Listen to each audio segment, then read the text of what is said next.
Hello everyone, welcome to the video lecture series on object-oriented programming through Java.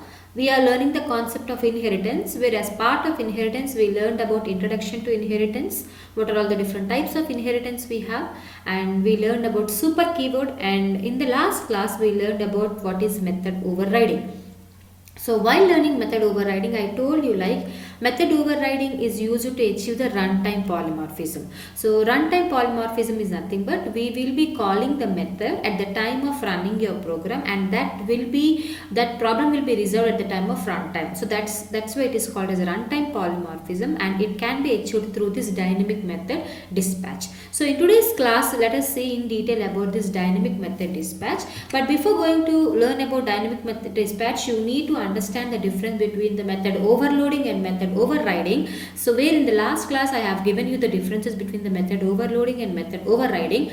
You need to understand method overloading is used to achieve the static binding, and method overriding helps us in achieving the dynamic binding. So in dynamic binding, how it can be happening and everything we will be seeing today. Okay, so to understand this one, let me explain this one through an example. So for that, let me open the notepad first. So let me open the notepad, and in the notepad let me write down the code. So let me open the notepad, and also let me open the command prompt, so that parallelly we can execute and check what is going. So this is the command prompt, and while we are executing, I think you all know what we need to do. We need to move to that path.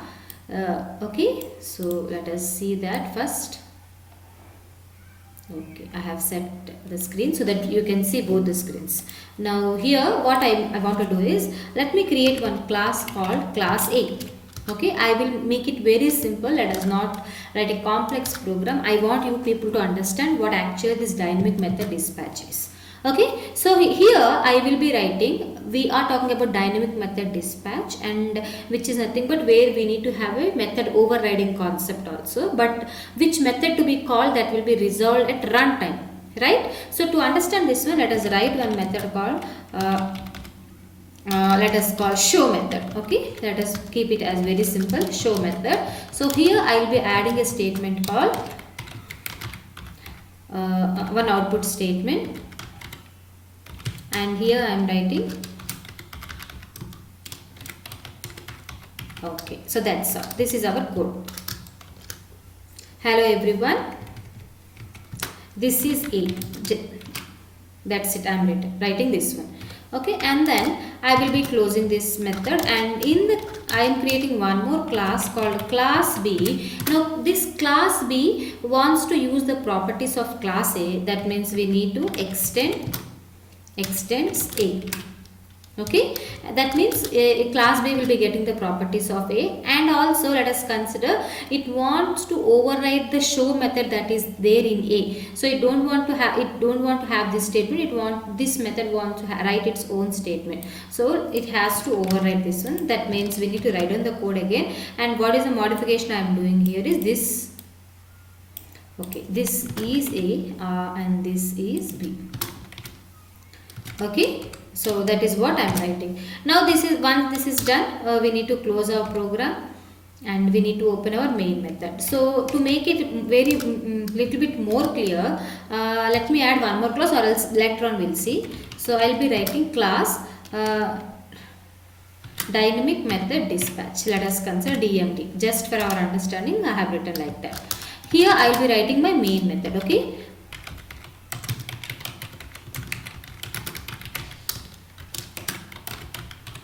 These things you all know. Okay, and after writing this method, in this method what I will be doing is, suppose if you want to call this method, we need to create an object of this one, and we can call this method. And if you create an object of A and call by using this method, this will be called. That you know the normal procedure. What we used to write? We used to write, let us consider, if you write A is the class name, and if you write small a, then A new A. If you are writing, what is the meaning of this one? This is allowed. What we are writing? We are creating a reference variable A, and it is referring to an object of A only. If you write B equal to new B, what we are doing, we are creating a reference variable called b, and b is now assigned to an object of b only. So these things you know, and if you call a dot show, you need to understand the things clearly from here onwards. A dot show, if you write, then it will call this method. This method will be called, right? This is a normal example, the old example. Initially we have understood this example. You all know this one. Got it? Now here there is no confusion. If you save this program, let me save this program.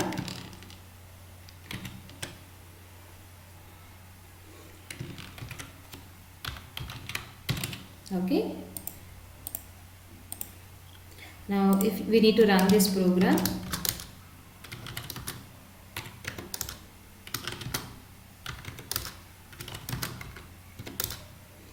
okay, so Java C, what is our program? DMD. So if any errors are there, that will be displayed. I think I have missed this OUT. Yeah. Okay. So let me clear this. We need to save this one back again. Let me clear the screen and run this program. So no errors are there, you know. So you got this output. So you all are clear with this basic program. What we have done, we have created an object of A. That means we have created a variable of, which is a reference variable of this class, and we have created an object, this one, and this is accessing that one, and this is a reference variable which is referring to an object of B. Now if you write a dot show, this method will be called. If you write b dot show, this method will be called. You all are clear with this. Now suppose if we have another option, you need to understand the difference here. Let me put this one in the comment line. Here we can also write like this, where a b, which is nothing but for a class A we are creating another object called B. Now it can, that means if you write like this, it is nothing but we are creating a reference variable of a class A. Now this reference of a class A can refer to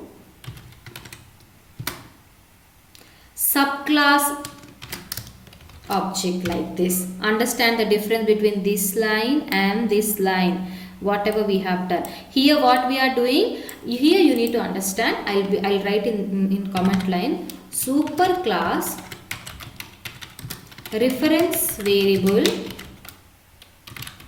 can refer to subclass object. There is no mistake in that. This is allowed. You need to understand this one. What it is telling. Superclass reference variable. What do you mean by superclass reference variable? This is the thing. Superclass reference variable can refer to subclass object. So this is your subclass object. Earlier, whenever you want to create any object, we used to write the reference variable is also of subclass only, or else belonging to the same class. But if you are if this class is extending any class, then its superclass variable can refer to the subclass object. And now if you write b dot show, then it will call this method. There is no confusion to that one.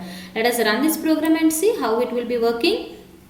Okay, shall we see this one? If any errors are there, that will be displayed. So I have made some changes. So let me save this one and let me run this program. If any errors are there, that will be displayed.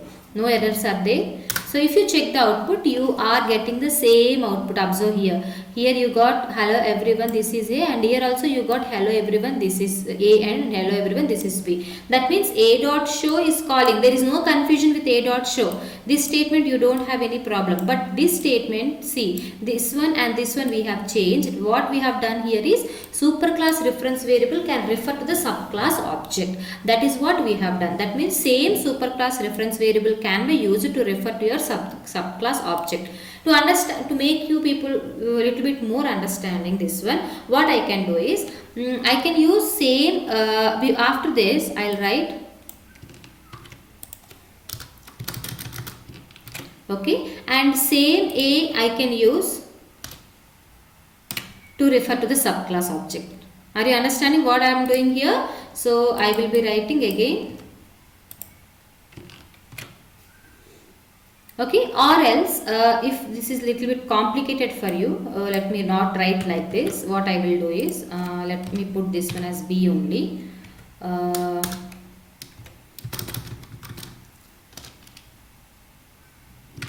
Okay, let us, I am writing in the old way only. What I am doing is, okay, so this I will call, there is no confusion here. So whenever I am creating an object of a dot show is called, it will be okay. But if you are writing like this, then you are saying like superclass reference variable can refer to subclass object. But remember, reverse will not occur, reverse will not happen. What do you mean by reverse? What do you mean by reverse? Here I will write. Your subclass reference variable equal to superclass object. This is not at all allowed. This is not at all allowed. Subclass reference variable will not refer to, this is not allowed. So you should not. Invalid. Understand all of you? So here why it is called as dynamic method dispatch, because at the time of running your program we are using the same reference variable, but at the time of running your program it is getting clarity. The compiler is getting clarity which method to be called. To make it more clear, what I will be doing is, see, I will take one more class, okay, which is called as class C, to make it more clear, okay, and here I will be writing C. Both are extending A class. Now what I will do is, I will create an object of A, that is okay. Now what I will do is, I will create one reference variable. Before that, what I will do is, I will create one reference variable of A. How can we create a reference variable? Normal, the way it is like this. A R is the reference variable. Let us consider like this. Now I have created one object of A. Now reference variable and object both can be of, both are of same class, so there is no confusion here. R belongs to a reference of A class and A belongs to an object of A, so there is no problem. You can write like this, there is no problem. Then you can write R dot show. Ours is show, yeah, show. You can write like this. Are you understanding? Now what I am doing is, I am creating, let me remove this one, or else let me put it in the comment box so that you can have a reference this one. Now what I am doing is, I am creating object of B equal to new B. Don't get confused. And now what I am doing is, R is now referring to B. We can write like this. Why? Because R belongs to superclass reference. So here we can write in the comment lines, it is a reference, reference variable. Now R can refer to B. Why? Because we have this one, superclass reference variable can refer to subclass object. That statement we have. So that's why I have it. We can write like this. Now I can write R dot again show. You need to understand here. Here what it is calling? Here it is calling, I'll write in the comment line, A class show method. Isn't it or not? Why? Because here we are assigning a object A to this reference variable. Now here what will it will call? It will call B class show method. Isn't it or not? Right? Similarly, we can create one more. What is that one? C object we will create C equal to new C, and also we can write reference variable of R can be assigned to C. There is no confusion to the compiler. Why? Because superclass reference variable. Your superclass C's superclass is A only. So superclass reference variable can refer to subclass object. There is no problem in that. So we can write C R dot show method. Now in this case what it will call? It will call C class show method. Got it? So I'll erase all these things. Now, is this clear to understood? Is clearly understood all of you? What I have done? I have taken a reference variable of superclass. Okay. And what is our superclass? Our superclass is this one only. Yeah, A is our superclass. For this one reference variable is taken, and that reference variable can refer, obviously it can refer to the same class object, and also it can refer to the subclass object also. So here I will write superclass reference variable can refer to subclass object. You need to understand this one. Okay. Now Here, why we have this option? Because we remember here we are writing the same statement of r dot show here. We are writing same statement of r dot show here and r dot show here. But the compiler will not get confused which show method it has to call, whether it has to call A or it has to call B class method or it has to call C class method. We are using the same statement, but it is behaving in three different ways at different situations, which is nothing but polymorphism. Now, why it is called as runtime polymorphism? It is called as runtime polymorphism. Why? Because at the time of running your program only, it will be resolving like which method it has to call. So that's why it is called as a runtime polymorphism, or dynamically it is calling different methods at different situations. So it is called as dynamic method dispatch. So this is an example of your dynamic method dispatch. Okay, so this is also called as we are achieving runtime polymorphism. So let us run this program and check how it will be working. Okay, this one. If any errors are there, that will be displayed. Let us check any errors are there or what. So no errors are there. So let us run this program. So you can see here r dot show. It will be calling the A class method. That's why we got A. This is A. And the second time we are calling r dot show, it is calling B class method, show method. That's why we got this one. And the third time it is calling r dot show, it is calling C class method. Understand here we are using r dot show only, r dot show only, r dot show only. All the three statements are same only. But at the time of executing your program, at the time of running your program, it has been resolved like which class method has to be called by simply using the superclass reference variable. That's why it is called as a dynamic method dispatch, or which is we can say like we are achieving runtime polymorphism. Got all of you? So this is one example where we are overriding this method has been overridden in its subclass. Is it or not? Overriding concept we have clearly had a discussion in the last class. So your subclass will have the same method like your superclass, but it is having its own statements. But if you create the object of this one directly and call this method, that is nothing but simply you are calling that one. But if you are using a reference variable of superclass and calling the method of the subclass, then it is nothing but dynamic method dispatch, and in turn it is called as a runtime polymorphism. Understand all of you? So this is about your dynamic method dispatch. I hope you all are clear with this concept. I request you all to run this program and check how it is working. So let us all meet in our next lecture. Until then, thank you all of you.